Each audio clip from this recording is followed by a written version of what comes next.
Alright, here's a chilling story for you that will keep you on edge. Imagine a quiet, lonely highway. A dark stretch of road with only the occasional flicker of headlights in the distance. I was hauling freight up from Texas, dead of night, the kind of stretch where truckers like me start nodding off behind the wheel if we're not careful. Miles of nothing, no gas stations, no lights, not even any towns to remind you there's still some kind of life out there. Just you, the road, and whatever might be lurking out there in the dark. I'd been at it for nearly 8 hours straight, and the caffeine high from my last truck stop coffee was starting to wear off.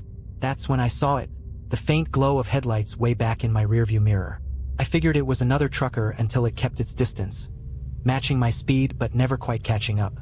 Weird thing was, even with all the curves and bends, I never saw that car get closer or farther. Just a constant glow hanging in the distance, following me at just the right distance to stay out of reach. After a while, my curiosity got the best of me. I turned the lights down on the dashboard, leaned over a bit, trying to get a better look. That's when I realized it wasn't headlights. It wasn't even a car. The lights, they looked like two eyes. I blinked hard, rubbed my face, chalked it up to sleep deprivation. But as the miles rolled on, those twin lights stayed with me, and something in my gut started to twist, every nerve telling me to ignore it. When I stole another glance, I saw something that made my heart stop.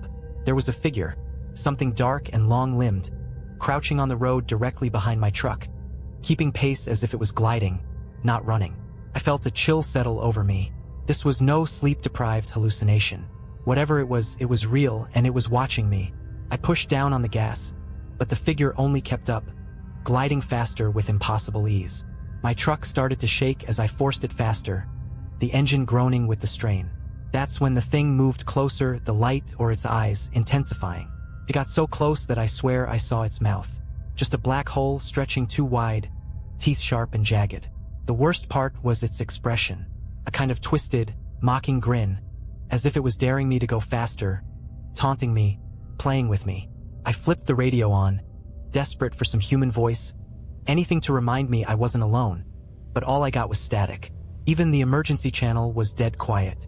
I was completely isolated, with nothing but that thing following me in the dark. Finally, I saw an exit sign coming up, a small town a few miles off. I didn't hesitate. I took the turn, barreling down the ramp as fast as I could, hoping the lights of the town would be enough to scare it off. I glanced back, and for the first time it wasn't there. I don't remember the name of the town, only that it was small, barely more than a few streets with a single gas station. I pulled in, breathing like I'd just run a marathon, watching the darkness beyond the station for any sign of movement. Nothing. I leaned back in my seat, trying to catch my breath, telling myself it was over. Then, in the silence, I heard something tap against my passenger door. Just once, then twice. Steady, deliberate. I turned slowly, praying I'd see nothing. But there it was, pressed up against the window. The grin was even wider, stretching the corners of its mouth past any kind of human limit. Its eyes, brighter now, seemed almost amused, like it had finally caught me. I threw the truck into gear, tires screeching as I tore out of the gas station. I didn't care if I was speeding or if anyone was around to see me blow past stop signs. I was leaving that thing behind, whatever it took. But as I reached the edge of town, I made the mistake of looking back. In the side mirror, barely visible in the glow of my taillights, it was running after me, faster than before, arms and legs moving in a sick, loping gait. It was laughing, a sound so low I could feel it vibrating through my truck's chassis. I floored it, racing for the highway, praying the open road would somehow save me. But as I merged back on, I saw those lights appear behind me again. It was right back where it had started, never too close, never too far. The creature, whatever it was, had chosen me. And from that night on, every time I hit a long stretch of empty road, those lights would reappear in my mirror, haunting me, reminding me that no matter where I go, it's always out there, watching, waiting, just beyond the edge of the headlights. There's no shaking a sight like that. Every run I made after that night, I'd find myself glancing back over my shoulder, half expecting to see that thing trailing me down the highway. And sometimes, just sometimes, I'd catch a glimpse of those lights. A pair of faint, mocking eyes, always at a distance but never truly gone. But one night, somewhere in Nebraska, things escalated. I'd been driving all night, crossing through endless stretches of cornfields under a pitch-black sky. Out there, with no civilization for miles, It was like the road disappeared into pure darkness. Then, out of nowhere, my truck engine started stuttering. The dashboard lights flickered, and my heart sank. I knew my rig well enough to tell this was no routine problem. Something was wrong. I was forced to pull over to the side of the road. The engine choked and went dead, leaving me in complete silence. I sat there in the dark cab, breath held, ears straining to pick up any sound. I could feel a heavy, oppressive weight settle over me, the way the air grows thick before a storm. Then, through the rearview mirror, I saw them, the two lights. And this time, they were closer than ever before. It wasn't just watching from a distance this time. It was coming toward me, gliding down the highway with a steady, terrifying slowness. I tried to restart the truck, my fingers slipping on the key as I fumbled, but it was dead. My radio crackled, the static warping into something that almost sounded like laughter, low and twisted, like it was savoring my helplessness. I didn't want to look, but I couldn't stop myself. I glanced out my side mirror, and it was there. I finally got a good look at it. A tall, thin figure cloaked in shadows that seemed to twist around it, like it was more shadow than flesh. It moved with a kind of grace, gliding closer and closer. The headlights seemed to make it more real, highlighting its inhuman features, the elongated limbs and the long, gaping mouth with too many teeth.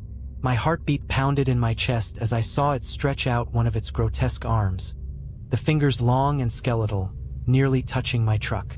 That mocking grin stretched wider as if it was savoring my fear. I don't know what possessed me, but I grabbed the flashlight from my glove compartment. I flicked it on and shone it out the window. The beam hit the creature, and for a split second, it froze, recoiling from the light. Its grin twisted, almost as if in pain. Seeing that reaction, I flicked the flashlight up and down, trying to keep it off me. The creature slithered backward, slipping into the darkness beyond the reach of the beam. I had my weapon, weak as it was, but I knew it wouldn't keep it away forever. With shaking hands, I jumped out of the truck, flashlight still on, and ran to the back, checking the engine, praying it was something I could fix on the spot. My pulse raced as I felt around the cables, but everything looked fine. Then, over my shoulder, I heard it, a low scraping sound, like nails dragging over metal. I spun around, flashlight in hand, and saw it again, now just feet away from me. Its grin stretched wider, and it opened its mouth wider than seemed possible. A smell, something putrid and earthy, hit me, and I gagged. It seemed to laugh, its shoulders heaving, mocking me as it stepped forward again. In a last-ditch effort, I swung the flashlight directly at it, the beam hitting its face dead-on. The creature hissed, recoiling, as though burned. It seemed to dissolve, slipping back into the shadows just as a pair of headlights appeared over the horizon. Another truck was coming my way. I waved frantically, practically jumping in front of it. The driver, a wiry guy with tired eyes and a look of deep worry, slowed to a stop, watching me warily. "You all right, man?" he asked, his eyes darting around me. "Saw your truck back there. Figured you needed help." I didn't know how to explain what I'd seen, so I just nodded, muttering about engine trouble. He offered me a lift to the next town, and without a second thought, I climbed in. As we pulled away, I glanced back at my truck and froze. There it was, standing by the side of the road, watching us leave. And as we drove away, its figure became smaller, the grin still visible, as if promising I hadn't seen the last of it. I kept quiet the whole ride, my mind racing, trying to make sense of what I'd just seen. My hands shook, and no matter how hard I tried, I couldn't erase the image of that grin, those eyes watching me, waiting. The driver, his name was Clint, didn't push for details, but he noticed I was rattled. He shot me a look now and then, and finally he asked, "You see something out there?" His voice was careful, like he already knew the answer.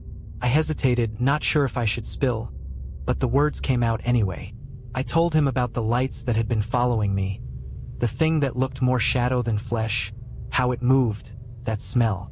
Clint didn't look at me the whole time I was talking, but his face went pale, and when I was done, he just nodded slowly, like he'd heard it all before. After a while, he finally spoke. There's a name for it. Highway hag. Least that's what us truckers call it. My stomach dropped. You're telling me this is something people know about? Clint took a deep breath, keeping his eyes on the road. Not something most would admit, but yeah, I've heard stories. Not from anyone who's stuck around long enough to really see it up close like you did. Most truckers only ever catch those lights in the distance. Usually, that's enough to scare him off the road a while.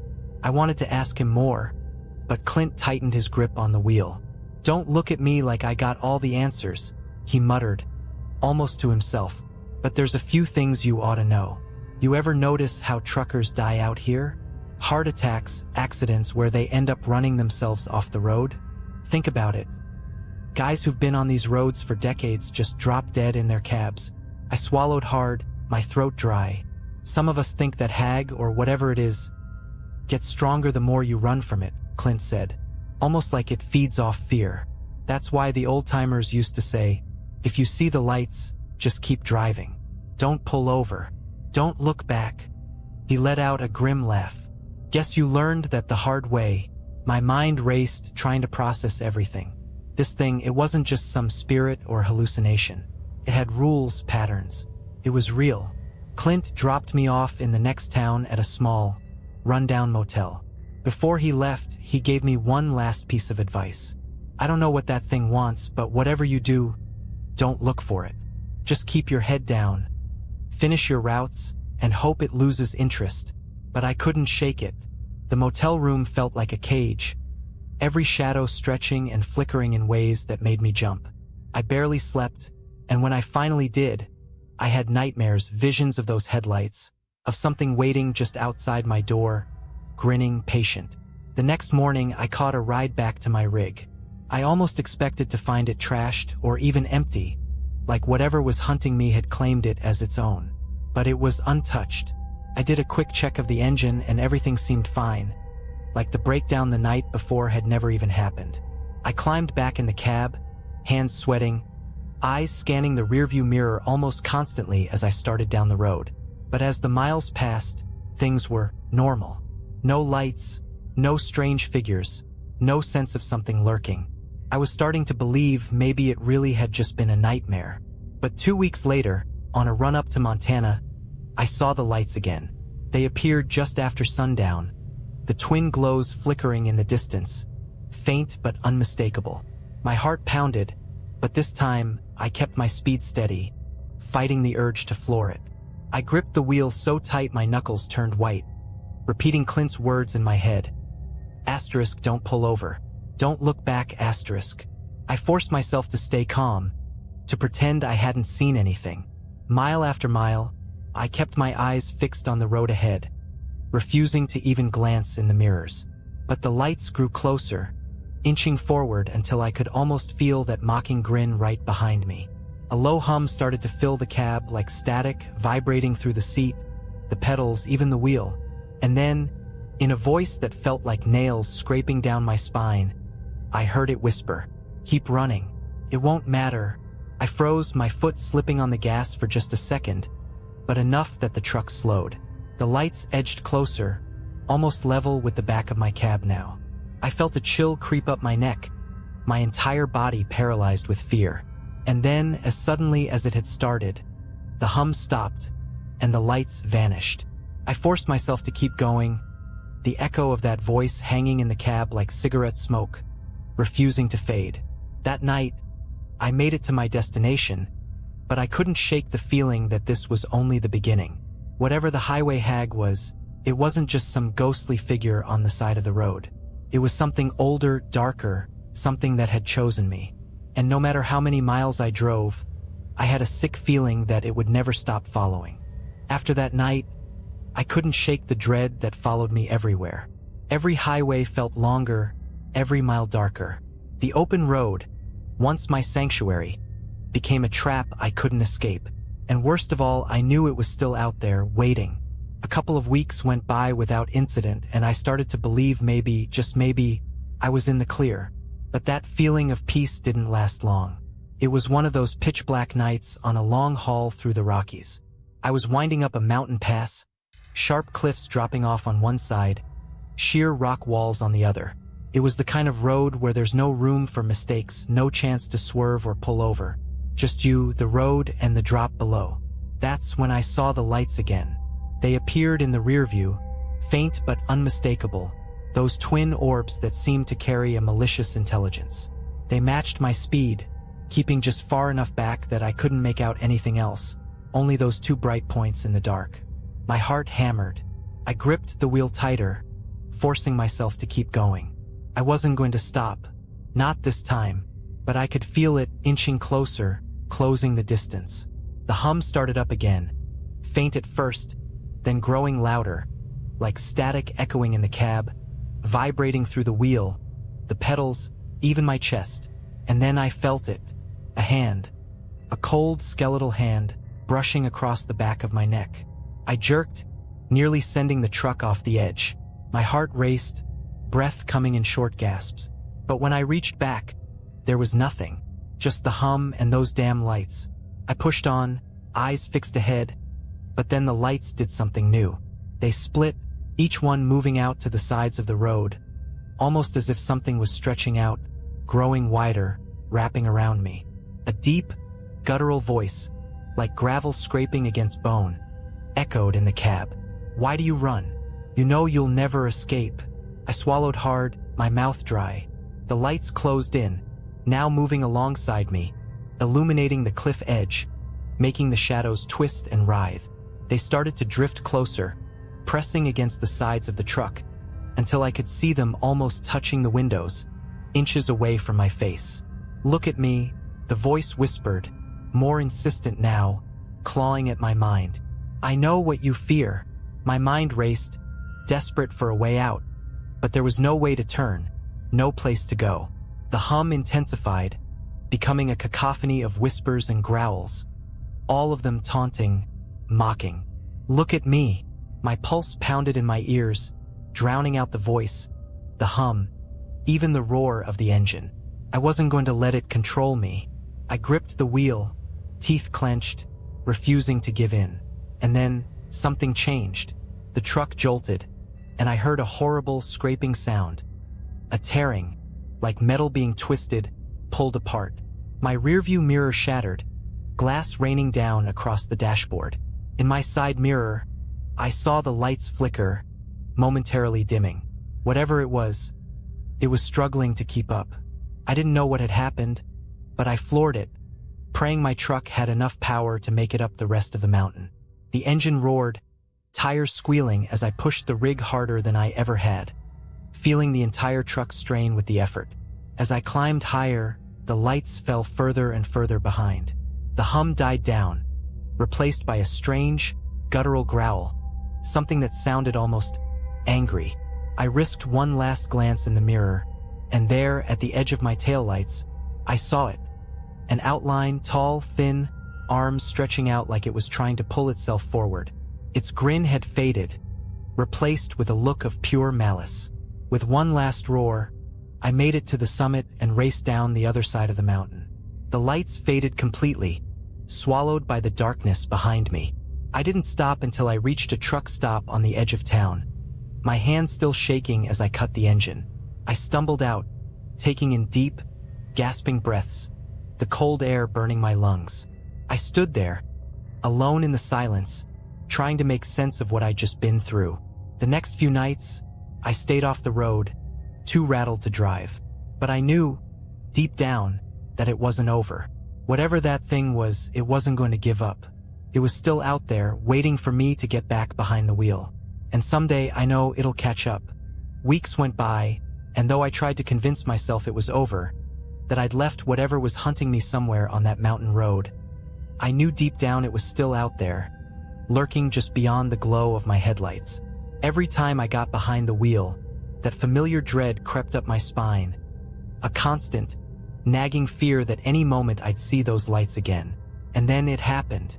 It was just after midnight on a run through Nevada. I'd been pushing myself, trying to get a few extra miles in before sunrise, when the radio crackled to life. Static at first, faint and distant, then a familiar low hum that made my blood turn to ice. My eyes darted to the rear view, but the road behind me was empty, just an endless stretch of blacktop under a moonless sky. The static grew louder, filling the cab, drowning out the hum of the engine.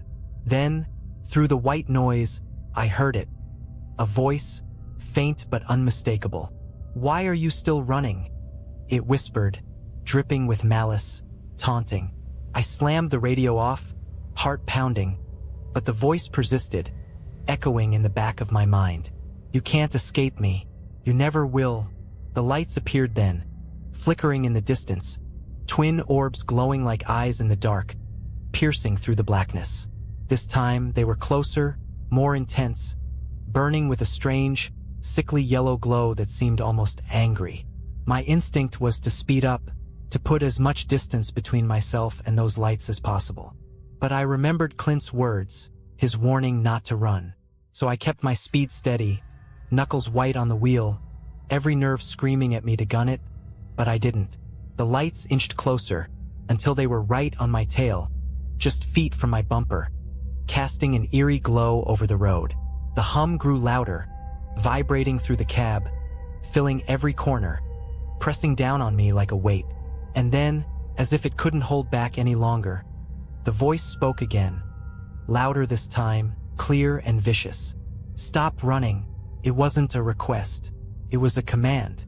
Against every instinct, I felt my foot easing off the gas, my mind fogging, muscles going slack as the truck began to slow. The lights pulsed, brighter and brighter, flooding the cab with an unnatural, sickly glow. I fought to keep control, but something was pressing down on me, an invisible force that felt like claws digging into my shoulders, dragging me down, forcing me to submit. Then suddenly, I was no longer in my truck. I was somewhere else. A dark, endless highway stretched out before me, flanked by shadowy figures on either side, their forms twisted and broken, faces locked in expressions of eternal terror. The sky was black, no stars, no moon, just an endless void pressing down on me. I tried to move, but my legs wouldn't respond. I was trapped, paralyzed, forced to watch as the figures slowly closed in, their eyes empty, hollow, filled with a despair so deep it was suffocating. And then I saw it, the thing that had been hunting me, standing at the end of the road, waiting. It was taller now, its form more defined, almost human but wrong in every way. Its limbs were too long, its skin stretched tight over a skeletal frame, and its eyes, those eyes glowed with a malevolent hunger, brighter and more intense than before. It grinned, a wide, jagged smile that seemed to stretch across its entire face, teeth sharp and glistening in the darkness. And then, in a voice that echoed through my mind, it spoke. "I've been waiting for you."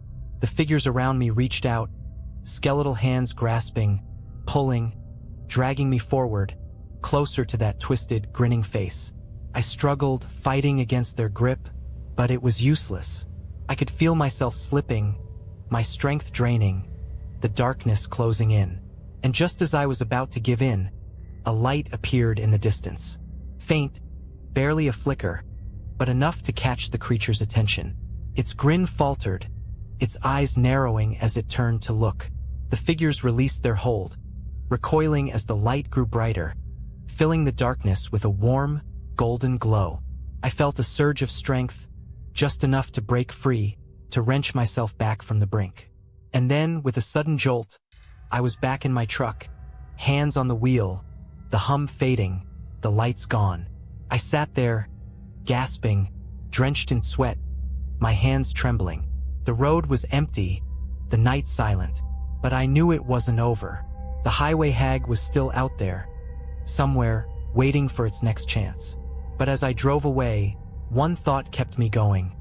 A strange, fleeting hope that whatever that light was, it might be enough to keep the darkness at bay. For now. That night, I made it to my drop-off and back to a rest area without any more signs of the hag. But I knew better than to feel relieved. Even as I parked and tried to sleep in my cab, the terror of that dark highway stayed with me. The next few runs were mercifully quiet. No hum, no whispers, no flicker of those haunting lights.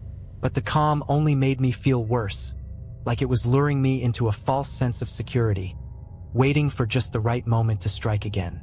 Every time I closed my eyes, I saw that grin, those eyes, and that twisted, skeletal frame hovering just behind me in the rear view.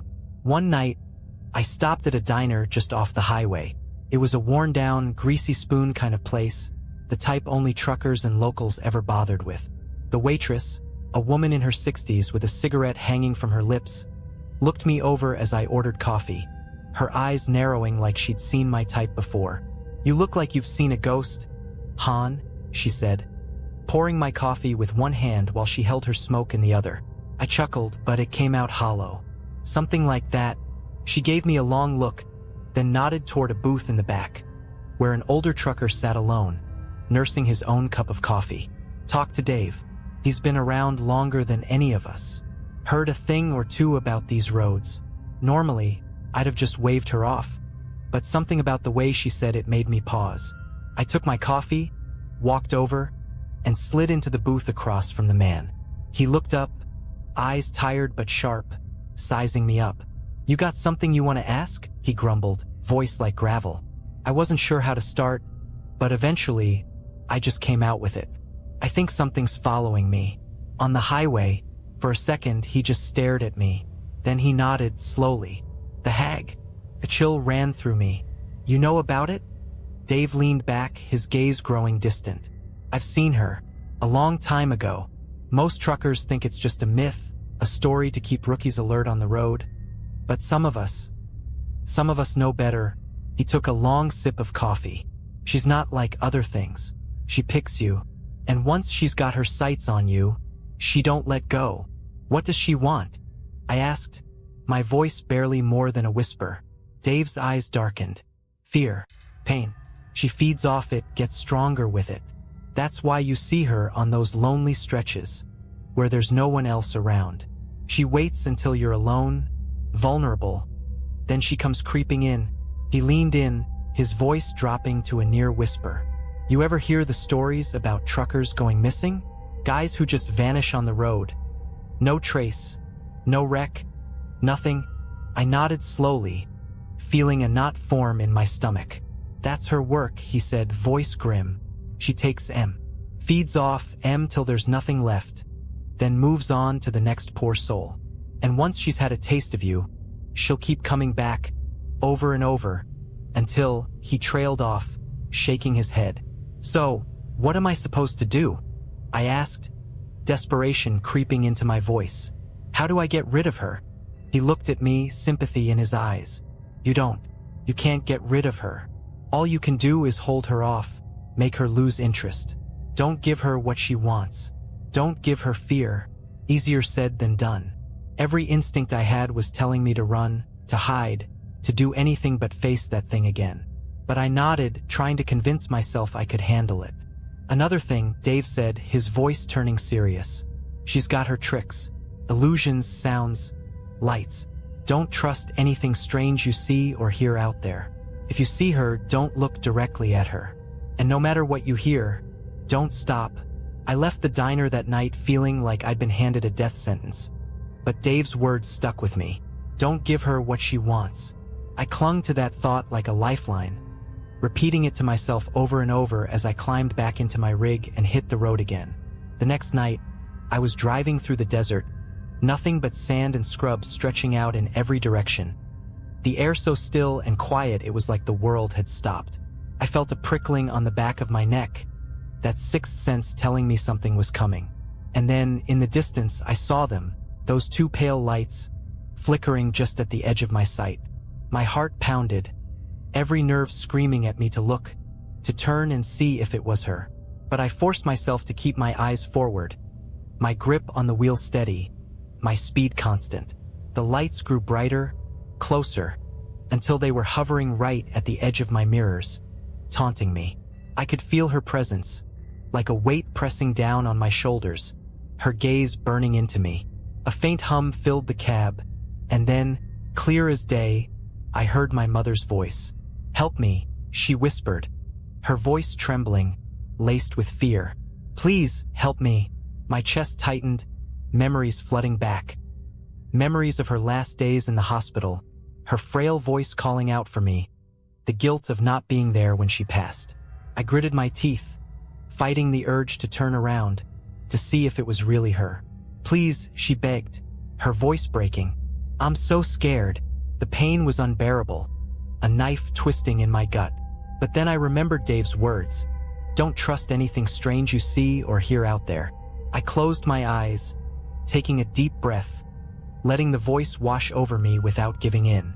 Slowly, the voice faded, replaced by a low, frustrated growl, like a wounded animal retreating.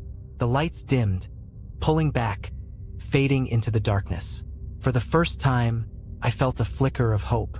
I had resisted her, denied her the fear she craved, but I knew it wouldn't be the last time. She'd be back, stronger, more cunning, waiting for that one moment of weakness. As I drove on, I glanced in the rearview mirror, half expecting to see her standing there, her twisted grin mocking me. But there was only the empty road, stretching out into the night. The highway hag hadn't won. Not yet. But deep down, I knew this was just the beginning.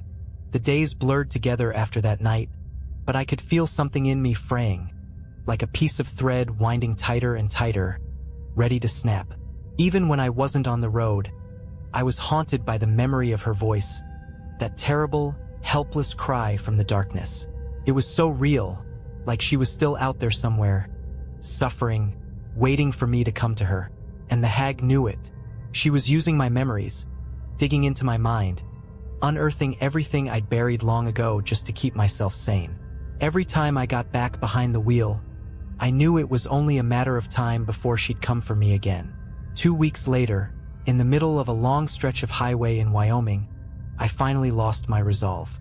I was crossing through a valley, the mountains looming in the distance, when the truck's lights began to flicker. I gripped the wheel, my pulse spiking, dread creeping into my gut. I told myself it was just the truck, a power issue maybe, or a short in the wiring. But then the lights went out completely, plunging me into darkness. For a split second, I was floating in silence, in total, absolute blackness. And then the lights flicked back on, revealing her in the middle of the road. I slammed on the brakes, the truck screeching as it ground to a halt. She was standing there, right in my headlights, her body twisted and stretched, limbs too long, skin pulled tight over jagged bones. Her face was pale, her eyes wide, unblinking, staring directly into me. And that grin, that awful, soul-crushing grin, stretched across her face. She took a step forward, her movements slow, deliberate, as if savoring every second of my terror.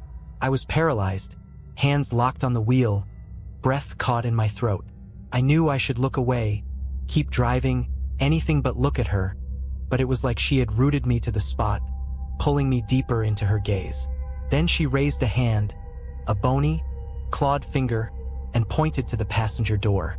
I don't know why I did it, but something in me moved on its own. I reached over, my hand trembling as I unlocked the door. The handle turned with a sickening creak, and the door swung open, inviting her inside. She didn't climb in, though. Instead, she stood there, her mouth opening wider and wider, an impossible blackness filling the space where her throat should be. And from that darkness, I heard voices, dozens, maybe hundreds of voices, all of them pleading, crying, begging for release. Familiar voices, people I'd known, faces I'd buried deep in my memory, all calling out to me, accusing me, blaming me. I heard my father, my best friend from high school, even an old girlfriend I'd never properly said goodbye to. And through it all, weaving between the cries, was my mother's voice, soft, desperate. "Help me," she whispered. "Please, don't leave me here." Something inside me snapped. I leaned forward, hands shaking, staring into that black void, feeling the pull, that endless chasm of darkness, beckoning me. Promised peace, escape, freedom from the fear that had taken over my life. All I had to do was give in, let myself go, and I could finally be free. But then, somewhere in the depths of that darkness, I saw a glimmer of light. It was faint, almost imperceptible, a tiny spark against the overwhelming void. But it was enough. I tore my gaze away from her, slamming the door shut, locking it, forcing myself back into the driver's seat. My heart pounded, adrenaline surging as I pressed down on the gas, my mind screaming at me to move, to get away from her. The truck lurched forward, tires squealing as I barreled down the highway, the hag's twisted figure fading in the rearview mirror. But even as I left her behind, I knew she was still with me, her presence lingering like a shadow, a stain that would never wash away. That light I'd seen, it was like the one I'd seen before, the one that had saved me in the darkness. It was weak, barely enough to pierce the blackness, but it was there. It had saved me once, and maybe, just maybe, it could save me again. I kept driving, refusing to slow down, refusing to look back. But as I pressed on, mile after mile, I couldn't shake the feeling that this was just the beginning, that the hag would return, stronger, more relentless, until she'd claimed what she wanted. But this time, I wasn't just going to sit back and let her win. Whatever that light was, whatever small glimmer of hope I'd seen, I was going to find it. I was going to hold onto it with everything I had. And maybe, if I was lucky, it would be enough to finally escape the darkness that had taken over my life. Because if it wasn't, then I knew that one day, I'd find myself back on that endless, empty highway, trapped in that suffocating darkness, with the hag's grin waiting to welcome me home. I wish I could say things got easier after that the hag finally backed off, or that I found some way to keep her at bay. But the truth was, every mile felt heavier. Every empty road felt like a trap set just for me. I tried to hang on to that memory of light, that faint glimmer that had saved me in the darkness. But with every passing day, it seemed to grow dimmer, like it was slipping out of reach. A month later, I took another night run, this time through a winding back road in Oregon, somewhere so remote it didn't even show up on my GPS. I figured the isolation might help clear my head, that the silence would help me shake the fear. But deep down, I knew she was waiting, and I knew she wouldn't give up. About an hour in, the road narrowed, winding through thick trees that cast shadows across my headlights. The night was darker than usual, the sky swallowed up by heavy clouds, no stars or moon to light my way. My headlights barely cut through the gloom, and every shadow seemed to pulse, moving closer, as if the darkness itself was alive. And then, there it was again, that low, familiar hum creeping through the radio, crawling up my spine, making every hair on my neck stand on end. I swallowed hard, gripping the wheel so tight my fingers went numb. The hum grew louder, more insistent, filling the cab until it was all I could hear. I knew what was coming. She was here, waiting, watching. But I forced myself to keep driving, repeating Dave's words in my head like a mantra. Asterisk, don't look. Don't give her what she wants, asterisk. The hum rose to a crescendo, and then, through the static, I heard my father's voice, harsh, angry. Still running? He sneered, his voice dripping with disdain. You've always been a coward. I gritted my teeth, refusing to respond, refusing to acknowledge him. But he continued, his voice echoing through the cab.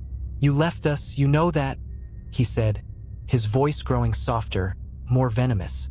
You left your family, left your mother to die alone. Just like you leave everyone. My chest tightened, anger and guilt boiling inside me. But I fought it down, keeping my eyes on the road. This wasn't real. This was the hag's trick. But still, the words cut deep, each one a reminder of every failure, every regret. Then, my father's voice faded, replaced by another. A young woman, her voice filled with betrayal. Why did you leave me? She asked, her voice trembling. It was my high school girlfriend, the one I'd promised the world to, only to walk away when things got tough. I loved you? Didn't that mean anything? I bit down hard, jaw clenched, refusing to let the emotions take hold. It was just another illusion, another attempt to wear me down, to feed off my fear and guilt. But the voices kept coming, one after another, each one dredging up memories I'd buried long ago. My best friend from college, the one who'd been there through everything, his voice filled with disappointment. You left us, man, just packed up and left. You never even said goodbye. My mother's voice, so soft and broken it made my heart twist. "I needed you, honey. I needed you, and you weren't there." They came faster, piling up, overlapping until I couldn't tell one voice from another. A cacophony of pain and accusation that filled the cab, drowning out my thoughts, pressing down on me until I could barely breathe. "Stop," I whispered, voice shaking, my hands trembling on the wheel. "Please stop." The voices fell silent, leaving only the hum, that low, steady drone that seemed to seep into my bones. And then, in the silence, I saw her. She was standing in the middle of the road, her figure framed by the headlights, her eyes burning with that unnatural light. Her grin stretched wider than ever before. She took a step forward, then another, her movements slow, predatory, savoring the moment. I forced myself to look away, to keep my eyes on the road, to keep driving. But it was no use. She was everywhere, her face appearing in the rearview mirror, her hands clawing at the windows, her voice whispering in my ear.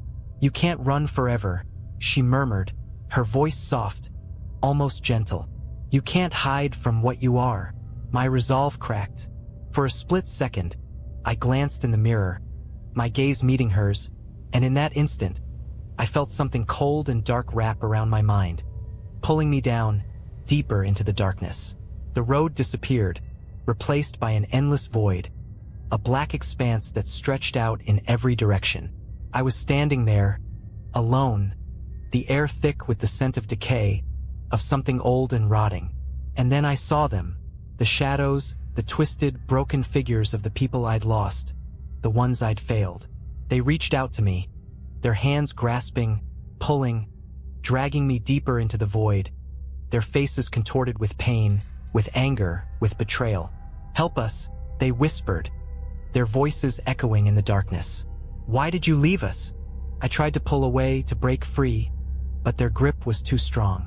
I was sinking, drowning in their pain, their anger, their despair.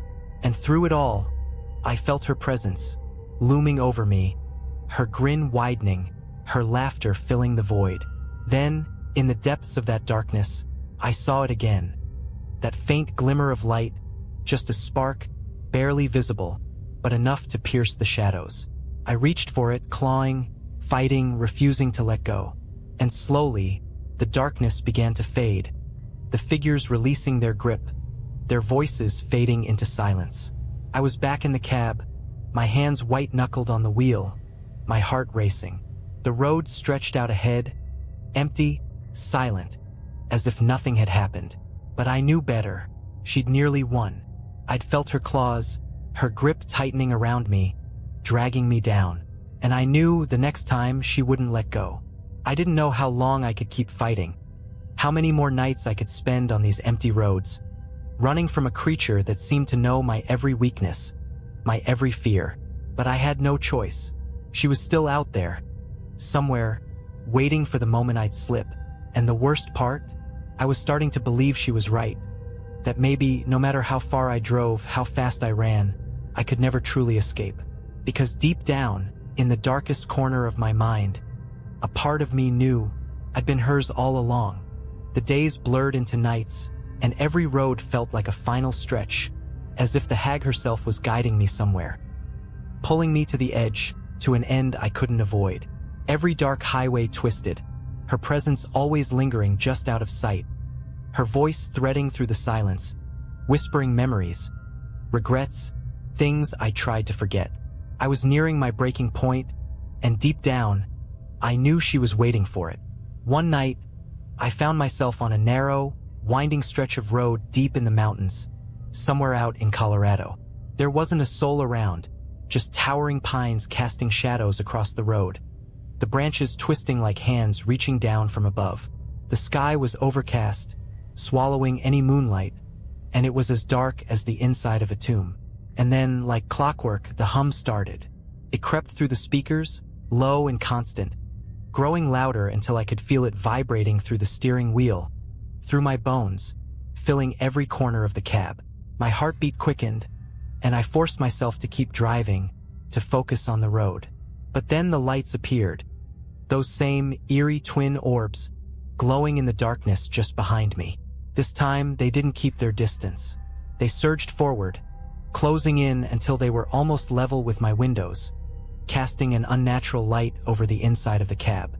I could feel the heat of it, a burning, oppressive presence pressing down on me, making it hard to breathe. And then, I heard her voice, clear and sharp, slicing through the hum. "You can't run anymore," she whispered, her tone dripping with malice, yet laced with something almost tender. "It's time to come home." A cold shiver ran down my spine, and before I knew it, my foot was easing off the gas.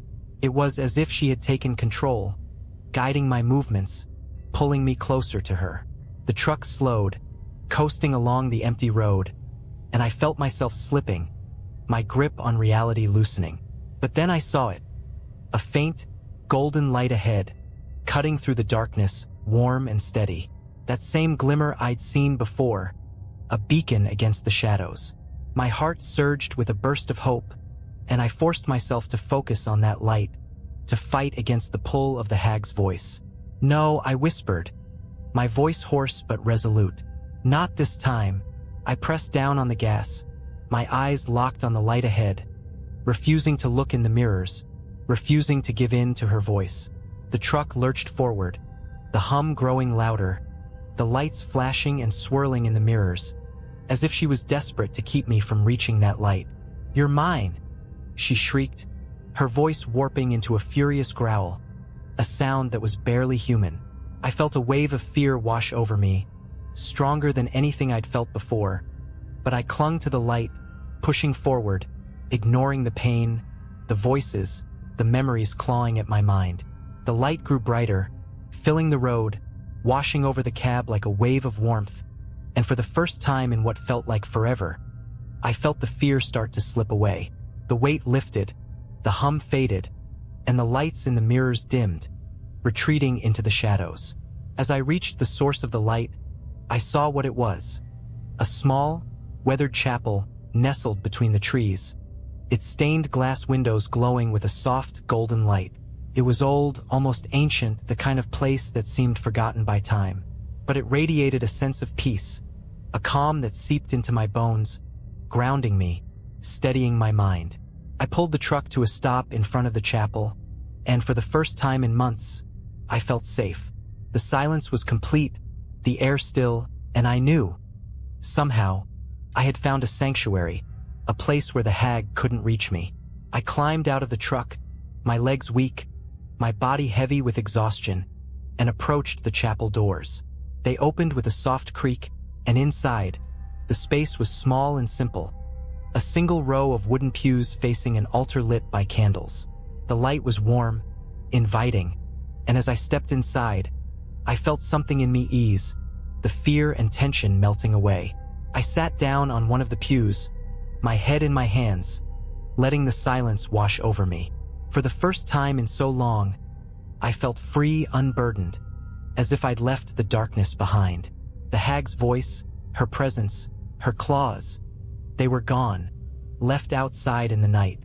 I don't know how long I sat there, but when I finally looked up, the first light of dawn was spilling through the stained glass, casting a soft glow over the chapel. The darkness had lifted, and with it, the weight I'd been carrying for so long. As I stepped back outside, I felt a strange sense of peace, a calm I hadn't felt in years. The road stretched out before me, bathed in the morning light, and I knew that, somehow, I'd been given a second chance. The hag was gone. I don't know if she was banished, or if she'd just given up, but I knew she wouldn't be coming back. The fear, the darkness, they had no power here, not anymore. I climbed back into my truck, took one last look at the chapel, and started the engine. The road stretched out before me, endless and open, filled with light. And as I drove away, leaving the darkness behind, I knew that I'd finally escaped. For now, anyway.